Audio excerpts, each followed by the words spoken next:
Il y a 2 ou 3 ans, un astéroïde a été attiré dans l'orbite de la Terre et a commencé à tourner autour de la planète. Même s'il n'est pas plus gros qu'une voiture, c'est tout de même un événement. Sur plus d'1 million d'astéroïdes connus des astronomes, c'est seulement le deuxième à tourner autour de notre planète. Appelé 2020 CD3, c'est notre mini-lune temporaire. Mais il ne restera pas longtemps avec la Terre. L'astéroïde suit une orbite aléatoire et s'éloigne lentement. Les objets temporairement capturés, comme 2020 CD3, sont rares. Ils doivent avoir une direction et une vitesse spécifiques pour être capturés par l'attraction gravitationnelle de la Terre. Sinon, ils s'écrasent sur la planète ou volent dans une autre direction. Le mouvement des galaxies et des amas situés à des milliards d'années-lumière de nous suggère qu'il y a un corps extrêmement massif en dehors de l'univers visible. Dans des milliards d'années, l'expansion de l'univers rendra l'espace si peu dense que nous ne pourrons plus du tout voir les étoiles dans le ciel. La Lune n'est pas une sphère parfaite, elle a la forme d'un œuf. De plus, le centre de gravité de notre satellite se trouve à un peu plus d'1 kilomètre de son centre géométrique. Même si Vénus est la planète la plus chaude de notre système solaire, elle a quand même de la neige. Mais pas la neige à laquelle on pense. Il neige des métaux et il pleut de l'acide. Pas vraiment l'endroit idéal pour tes prochaines vacances. Saturne est principalement composé d'hydrogène et d'hélium, avec quelques traces de méthane, d'ammoniac et d'eau. Mais elle contient plus de soufre que Jupiter, ce qui donne à la planète une teinte orange semblable à celle du smog. Sur Terre, les ondes sonores font vibrer les molécules d'air. C'est pourquoi nous sommes capables d'entendre les sons. D'autres planètes et lunes permettent aussi aux sons de voyager à travers des milieux comme leurs atmosphères et leurs océans. Dans l'espace, cependant, on dit qu'il n'y a pas de son, car il n'y a pas de molécules pour vibrer et émettre des ondes sonores. Cependant, tous les chercheurs ne sont pas d'accord sur ce point, étant donné que l'espace n'est pas juste un vide dépourvu de tout. Entre le vide, il y a des nuages de gaz et d'autres particules parasites. Donc, selon l'endroit où tu te trouves, les ondes sonores peuvent être possibles. Les astronomes savent avec certitude que l'univers grossit. Et la vitesse à laquelle il gonfle ne cesse d'augmenter. Mais si l'ensemble s'agrandit, c'est qu'il doit y avoir une sorte de bord, n'est-ce pas ? Il est peu probable que les gens le découvrent un jour, mais si c'est le cas, alors qu'est-ce que ce serait ? Un énorme mur de briques et puis plus rien ? Un abîme qui ne mène nulle part ? La théorie la plus courante est que l'univers est façonné de telle manière qu'il ne peut pas avoir de bord. Mais ce n'est pas la seule hypothèse. Une autre théorie est encore plus difficile à appréhender. L'univers est infini. Et notre partie de celui-ci n'est pas si unique. Cela signifie que quelque part là-bas, il y a un autre toi, ou plutôt d'autres versions de toi. L'un d'eux est juste un peu plus petit. L'autre a une coiffure différente. Le troisième est identique à toi de toutes les manières possibles. Il existe aussi une théorie sur un multi-univers qui se compose de nombreux univers plus petits. Et l'univers dans lequel nous vivons n'est qu'une minuscule bulle parmi d'autres bulles similaires. Les scientifiques qui soutiennent cette idée sont également certains que les univers bulles peuvent entrer en contact les uns avec les autres. La gravité commence alors à circuler entre eux, et lorsque 2 ou 3 univers se connectent, un Big Bang se produit, tout comme celui qui a créé notre univers. Neptune est l'endroit le plus venteux du système solaire. Des nuages de méthane gelés sont fouettés sur la planète à une vitesse de 1900 km/h. Le noyau de Neptune est solide et se compose principalement de fer et de quelques autres métaux. Sa masse est 1,2 fois plus importante que celle de la Terre. La température à l'intérieur atteint 5000 degrés Celsius. Les astronomes pensent aussi qu'à une profondeur de 7000 km, il pourrait y avoir une couche de diamants où il pleut des cristaux de diamants. Sur Terre, les gens sont habitués à un magnifique coucher de soleil dans des teintes d'orange, de rouge et de jaune. Mais sur Mars, le ciel normalement rouge-rosé devient bleu lorsque le soleil descend sous l'horizon. C'est parce que Mars est beaucoup plus éloigné du soleil que la Terre, ce qui rend la lumière du soleil moins intense. La fine poussière de l'atmosphère martienne absorbe la lumière bleue et se débarrasse des couleurs plus chaudes que tu vois généralement sur Terre. Mais qu'ils soient bleus ou jaunes, les couchers de soleil sont toujours spectaculaires. Avec environ un quart de la taille de la Terre, la Lune est plutôt énorme par rapport aux autres satellites dans l'espace. Il n'y a rien de comparable à cette situation ailleurs dans le système solaire. Pluton a une Lune qui est presque 2 fois plus grosse que lui. Mais c'est plus une jumelle qu'un satellite. Il y a plus de 150 lunes dans notre système solaire, et celle de la Terre est la 5e plus grande de toutes. Il pourrait y avoir un labyrinthe de tubes de lave sur la Lune. Il n'y a pas longtemps, les astronomes ont étudié les résultats d'une topographie lunaire souterraine.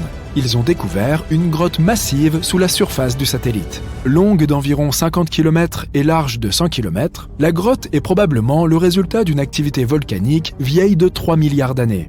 Après avoir durci, les courants de lave ont créé une épaisse croûte dure à l'extérieur. Mais à l'intérieur, la lave a continué à couler, faisant fondre la roche et formant des tunnels et des grottes. Les innombrables fosses à la surface de la Lune découvertes par la NASA pourraient être les ouvertures de ces tubes de lave. On ne peut pas déterrer la majorité de l'or de la Terre. 99% de cet or a fini au centre de la planète il y a plusieurs milliards d'années, attiré par le fer du noyau terrestre. On parle ici de 1,6 quadrillion de tonnes d'or. C'est assez pour recouvrir la surface entière de la planète de 50 cm d'or. Et si toutes ces météorites ne s'étaient pas écrasées sur le sol en apportant des quantités supplémentaires d'or, ils seraient encore plus rares. Il n'y a pas si longtemps, des astronomes ont découvert un énorme blob d'une substance mystérieuse. Il était caché sous la surface de la face cachée de la Lune.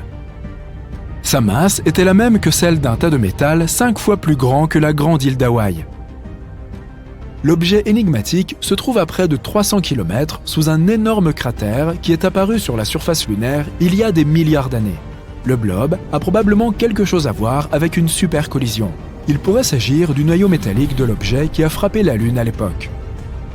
Les scientifiques ont hâte de mettre la main sur cette découverte. Elle pourrait expliquer beaucoup de choses sur le bassin pôle sud Aitken, le plus grand connu dans le système solaire. S'il se trouvait sur Terre, il s'étendrait de Washington jusqu'au Texas. En 2011, les astronomes ont découvert un énorme réservoir d'eau flottant simplement dans l'espace autour d'un trou noir supermassif appelé quasar. Des vapeurs d'eau flottantes ont été trouvées dans tout l'univers, mais elles ne sont pas si courantes. Ce réservoir particulier contient environ 140 trillions de fois la quantité d'eau contenue dans les océans de la Terre. C'est l'une des choses les plus anciennes, les plus grandes et, à plus de 12 milliards d'années-lumière, l'une des plus lointaines connues de l'humanité. Dans l'espace, les astronautes peuvent perdre environ 1% de leur masse musculaire chaque mois. Pour éviter cela, ils doivent faire des exercices 2 heures par jour. La Voie lactée et la galaxie d'Andromède vont se rencontrer dans 3,75 milliards d'années. Elles se déplacent l'une vers l'autre à une vitesse vertigineuse. Lorsque les deux galaxies entreront en collision, elles formeront une énorme galaxie elliptique. As-tu déjà regardé le ciel nocturne et essayé de compter toutes les étoiles? Bonne chance! Notre galaxie, la Voie lactée, compte environ 100 milliards d'étoiles. Mais d'autres estimations situent ce chiffre à plus de 200 milliards. Car calculer la quantité exacte est une tâche presque impossible, même pour les astronomes. Quant à l'univers entier, il compte au moins 1 milliard de trillions d'étoiles, soit un 1 avec 21 zéros derrière. À titre de comparaison, cela signifie qu'il y a plus d'étoiles dans l'espace qu'il n'y a de grains de sable sur toutes les plages de la Terre. Voyage vers le futur. Eh oui, les humains ont réussi à coloniser Mars et la Lune. La faim a été vaincue et nos problèmes de surpopulation ont été résolus. Bientôt, notre planète, nos planètes, vont devoir faire face à une nouvelle menace. La Lune aussi. Les chercheurs ont découvert que dans 150 ans, le Soleil allait exploser et détruire tout notre système solaire. Zut alors! On a assez de temps pour construire une flotte d'énormes vaisseaux spatiaux et évacuer tout le monde. Mais les sauts dans l'hyperespace, ça, on ne sait pas faire. Ça fait longtemps qu'on n'a plus cherché de potentielles planètes vivables et la plus proche se trouve à plusieurs millions d'années de voyage. Pas le choix. Toute l'humanité est embarquée sur d'immenses vaisseaux et l'interminable voyage commence. Plusieurs dizaines d'années passent. On quitte le système solaire et on assiste à l'explosion du Soleil. Il n'y a plus de lumière, juste quelques petites étoiles au loin. Du noir à l'infini tout autour. Tous les vaisseaux sont en pilote automatique et rien ne peut dévier leur trajectoire. Même si tout le monde à bord disparaît, le vaisseau arriverait quand même à destination. D'un côté, c'est positif parce que les humains pourront survivre pendant encore des millions d'années. De l'autre, Après tout ce temps passé dans l'espace, ils seront totalement différents. Les passagers des vaisseaux qui arriveront sur la nouvelle planète seront devenus des biomasses palpitantes informes placées dans des exosquelettes en métal. Voilà pourquoi. Dans l'espace, les os et les muscles deviennent plus fragiles. Il n'y a pas de gravité et donc aucune pression n'est exercée sur le corps, ce qui l'empêche de fonctionner correctement. Les astronautes de l'ISS font d'ailleurs énormément d'exercices pour ne pas perdre leurs muscles. Revenons à notre histoire. Il y a des salles de sport et des machines qui simulent la gravité sur chaque vaisseau. Pour faire des économies d'énergie, elles ne sont mises en marche que quelques heures par jour. Malheureusement, faire du sport n'est pas suffisant. Au bout de 100 ans, les os deviennent si friables que n'importe quel mouvement, même peu intense, peut provoquer des blessures. Encore 100 ans, et on ne peut plus tenir debout. Mais ce n'est pas seulement à cause des os fragiles. Après toutes ces années en apesanteur, le corps humain a déjà beaucoup changé. Un des gros problèmes, c'est que les passagers perdent le sens de l'équilibre. Quand ils essaient de se lever, ils tombent. Les capitaines des vaisseaux ont démantelé les machines à gravité, elles ne marchaient pas de toute façon. Petit à petit, tout le matériel de sport a été récupéré et transformé en pièces de rechange pour le vaisseau.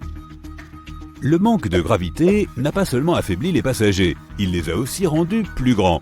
La colonne vertébrale a besoin de gravité pour rester stable. Sans gravité, les disques vertébraux se sont écartés.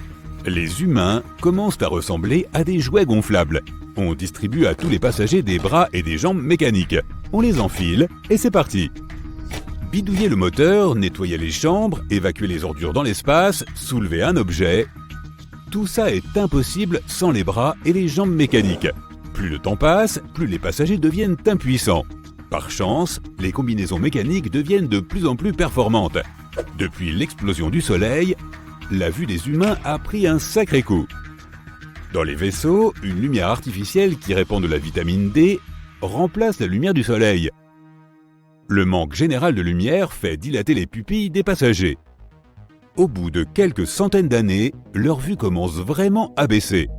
Mais ce problème est résolu grâce à la technologie. Des lentilles artificielles qui accentuent la lumière les empêchent de devenir complètement aveugles. Les vaisseaux sont désinfectés chaque jour pour empêcher la multiplication de bactéries et de microbes. Ça signifie aussi que le système immunitaire de l'être humain n'a plus aucune maladie à contrer. Très vite, il ne sera plus capable de se protéger et un simple rhume pourrait lui être fatal. Pour l'instant, aucun germe détecté à bord. Mais que va-t-il se passer en chemin ? Sur le vaisseau, il y a des millions de plantes qui poussent dans des serres spéciales grâce à de l'eau et de la lumière ultraviolette. Les plantes produisent de l'oxygène qui est distribué dans tout le vaisseau. Bien évidemment, ce n'est pas assez pour des millions de personnes, mais ça reste un petit souvenir. À force de vivre sur des vaisseaux spatiaux, les passagers se sont adaptés et ont presque arrêté de respirer. Les poumons ont pratiquement disparu et les êtres humains trouvent d'autres façons d'assimiler l'oxygène, par l'eau, par des réservoirs d'oxygène liquide. L'espèce se transforme totalement. Mais tout n'est pas négatif. L'ingénierie génétique fait d'énormes progrès tous les ans. De vraies combinaisons de survie sont créées. Elles donnent de la force et de la vitesse, permettent de bouger, de voir, d'entendre et même de parler. Les voix des passagers sont devenues si faibles qu'ils ne peuvent plus que chuchoter. Heureusement, dans les combinaisons, il y a un micro et des amplis. La nourriture est finie. Il n'y a plus que des liquides spéciaux. De toute façon, l'estomac humain ne peut plus rien digérer après toutes ces années dans l'espace. Un petit goûter pour la route ? Hors de question. Au début, il y avait plusieurs types de nourriture de l'espace. Mais au fur et à mesure, les passagers ont oublié le goût des choses. Ils ont arrêté d'aromatiser les liquides et les papilles gustatives ont cessé de fonctionner. Ils ont perdu le sens du goût. Pour certains, cette vie est insupportable. Mais ils ont toujours le choix. Ils peuvent s'enfermer dans une capsule de cryogénisation pendant des millions d'années. Il suffit de se faire décongeler à l'arrivée. Mais c'est très risqué de rester congelé aussi longtemps. Il est possible qu'un météore heurte le vaisseau, ou pire. Les passagers tentent une autre approche. Ils téléchargent leur conscience sur un ordinateur. C'est plus sûr et ça demande moins d'énergie. Comme ça, quand on se réveille, il suffit de déplacer les données de sa conscience dans une nouvelle combinaison humaine modifiée. Certaines personnes décident de rester éveillées et de mener une vie normale. Des milliers d'années passent, puis des millions. Les humains sont vraiment différents maintenant. Tous leurs membres sont artificiels et leur exosquelette est contrôlé par la pensée. Avec le temps, les bras, le cou, les jambes et les colonnes vertébrales sont devenus de plus en plus petits. Les os s'effritent et finissent par se dissoudre. Les yeux, les nez et les bouches disparaissent. Le cerveau n'est plus protégé par le crâne, il est juste entouré de peau. Il ne reste plus que la pensée. Les humains sont désormais de puissants robots ultra performants, commandés par un petit sac palpitant rempli de cervelle. Ça fait plusieurs millions d'années que les humains ont quitté la Terre. Tous les passagers ont oublié que leur espèce est née sur une planète où il y avait de la gravité. L'histoire de la vie sur Terre est devenue un mythe, une légende. La plupart des humains à bord pensent que les vaisseaux sont leur seul lieu de vie possible et qu'ils n'ont jamais vécu autre part. C'est pour ça que lorsque les humains arrivent enfin à destination, personne n'a vraiment envie de débarquer ni d'explorer. La vie sur une nouvelle planète inconnue, pas très pratique avec ses costumes de l'espace. La gravité, l'air, les bactéries, les germes, ça va prendre plusieurs milliards d'années pour que l'humanité évolue et s'habitue à ces nouvelles conditions. Heureusement, il y a la technologie. À ce stade, tous les humains sont téléchargés dans de nouvelles combinaisons robots. Les passagers peuvent choisir, ils peuvent débarquer et faire de cette planète leur nouvelle maison, ou rester là et vivre à bord du vaisseau. Ceux qui choisissent de ne pas débarquer partent explorer les méandres de l'espace, à la recherche de nouveaux mondes. Les autres doivent s'adapter aux nouvelles conditions de vie. C'est très différent de la vie sur Terre. Il y a une différente densité de l'air, des conditions météo différentes et de nouveaux éléments chimiques étranges. Ça va prendre des millions d'années pour que ces robots-cerveaux se retransforment. Un jour, les descendants de ces humains voudront connaître leurs origines. Ils construiront un vaisseau qui leur permettra de voyager dans l'espace-temps. Leur recherche les conduira à la Terre de maintenant. Ça peut sembler fou, mais imagine que demain, quelqu'un atterrisse dans ton jardin et que ce soit l'un de tes descendants, venus du futur. Les passagers qui seront restés à bord des vaisseaux trouveront peut-être de nouvelles planètes sur lesquelles ils décideront de vivre. Leurs corps aussi s'adapteront et se transformeront. Dans des millions d'années donc, l'univers sera habité par d'étonnantes créatures qui auront toutes une chose en commun. À l'origine, toutes étaient des humains. À l'origine.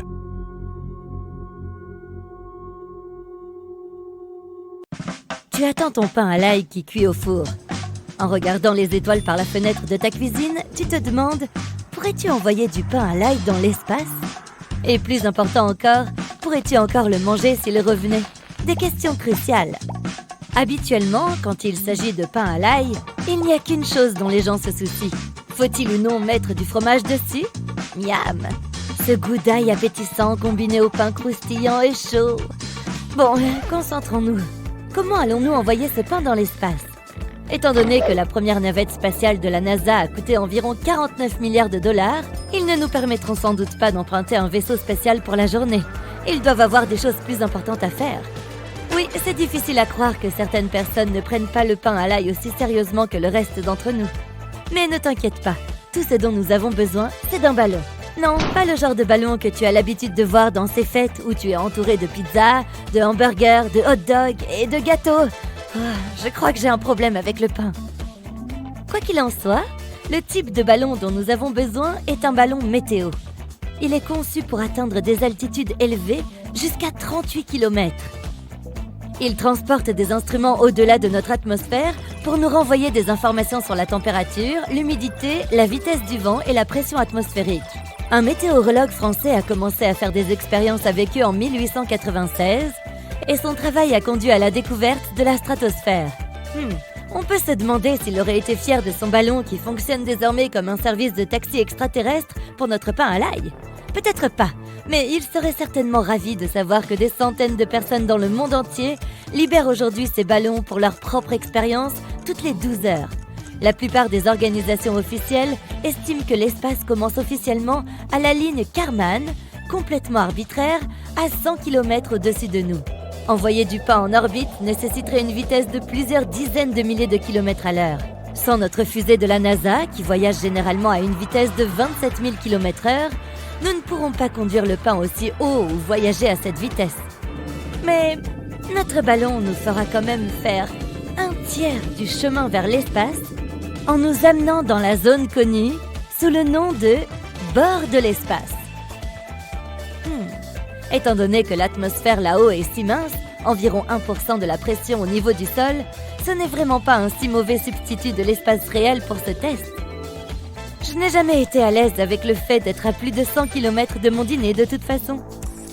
Alors, tant mieux. Ah, je t'entends déjà crier devant ton ordinateur. Mais de quoi il parle? J'ai déjà vu des vidéos de pizza envoyées dans l'espace réel en utilisant une méthode similaire. Pourquoi on devrait se contenter du bord de l'espace? De nombreuses caméras utilisées dans ces vidéos pour documenter le voyage de l'objet utilisent une lentille fish-eye. Cet objectif exagère la courbe de la Terre par rapport à ce à quoi elle ressemble depuis ses hauteurs, donnant l'illusion que la caméra est plus proche de l'espace qu'elle ne l'est. Bon, ce point est réglé, contrairement à la question de savoir ce qui est meilleur entre la pizza et le pain à l'ail. Nous avons donc maintenant notre ballon météo auquel nous avons attaché à contre-cœur notre pain à l'ail. Le moment du décollage est arrivé. Nous lançons le pain à l'ail dans le ciel et essuyons les larmes sur nos joues en le regardant disparaître au-delà des nuages.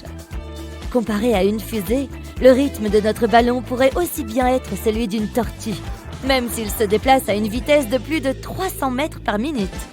Donc, un bon moyen de nous distraire de la tristesse du départ de notre pain est de nous demander ce qui va arriver à notre pain à l'ail pendant son voyage. En 2 heures, notre ballon météo peut s'élever au-dessus des nuages, plus haut que les trajectoires des avions à réaction, en traversant la couche d'ozone dans la stratosphère et en atteignant une altitude de 35 km ou plus. Le ballon supportera des températures aussi froides que moins 90 degrés Celsius, ce qui signifie que nous ferions mieux d'avoir un micro-ondes à portée de main s'il revenait vers nous. Le ballon se dilatera au fur et à mesure de son ascension, passant de 2 mètres à 8 mètres, car la pression de l'air diminue à mesure que le ballon monte dans l'atmosphère. Ce qui va se passer ensuite serait une expérience vraiment satisfaisante si notre nourriture n'était pas mise en danger. En effet, notre ballon météo va éclater. Et juste comme ça, notre pain à l'ail va entamer sa descente des cieux. Les conditions de vent détermineront à quelle distance du site de lancement le pain atterrira.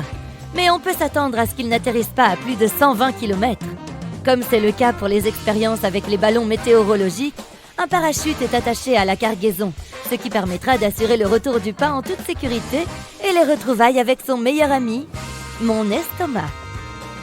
Même si c'est lui qui fait actuellement des bruits d'animaux à cause de la faim, ce sont de vrais animaux qui représentent maintenant une menace en tant que prédateurs potentiels pour nous arracher notre dîner. Les ingénieurs ont conçu des emballages pour des exercices comme celui-ci, équipés d'un GPS et d'un servomoteur. Cet emballage se fermera à environ 1000 mètres au-dessus du sol. Il protégera le pain à l'ail des points d'atterrissage indésirables et des diverses mâchoires du règne animal, ce qui augmentera considérablement la probabilité de pouvoir le manger si nous parvenons à le relocaliser. En réalité, les ballons météorologiques utilisés par des expériences comme celle-ci font plus de dégâts à la faune et à la nature que l'inverse.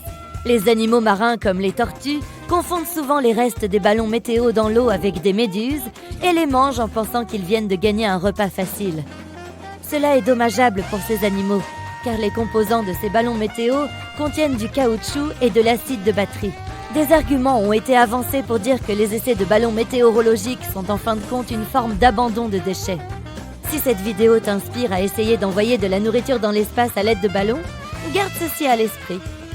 La chasse est donc ouverte, pas pour les animaux sauvages, mais pour nous-mêmes. Mais quel est ce dicton? Échouer à se préparer, c'est se préparer à échouer.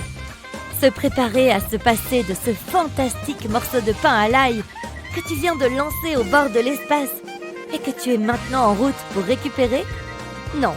Pour nous assurer que nous pourrons retrouver le pain une fois qu'il aura atterri, nous avons attaché des tracteurs radio au ballon avant de le lancer. Ceux-ci envoient un signal avec une position GPS au sol qui est ensuite affichée sur une carte pour que nous puissions la suivre. Ce qui nous donne une bonne idée de l'endroit où le pain à l'ail sera trouvé. Merci la technologie. Et juste comme ça, voilà, le moment est arrivé.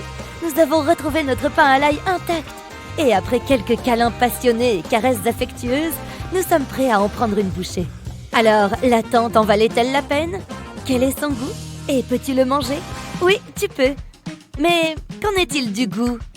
Pas très bon en fait, car comme nous l'avions mentionné plus tôt, nous avons oublié le micro-ondes. Le pain a été congelé par les températures extrêmes qu'il a rencontrées pendant son voyage. Donc, il est tout congelé à l'intérieur. Mais avant même de pouvoir le découvrir, nous remarquons que lorsque nous voulons mordre un morceau de pain, il ne se coupe pas comme d'habitude. Au contraire, il se brise comme si nous venions de casser un morceau d'une brindille. Nous pouvons même entendre un bruit de craquement. Le pain chaud et moelleux n'est plus. Il vaudrait mieux que tu gardes ça pour le dessert, au cas où tu manquerais de crème glacée. En y réfléchissant bien, jetons-le à la poubelle.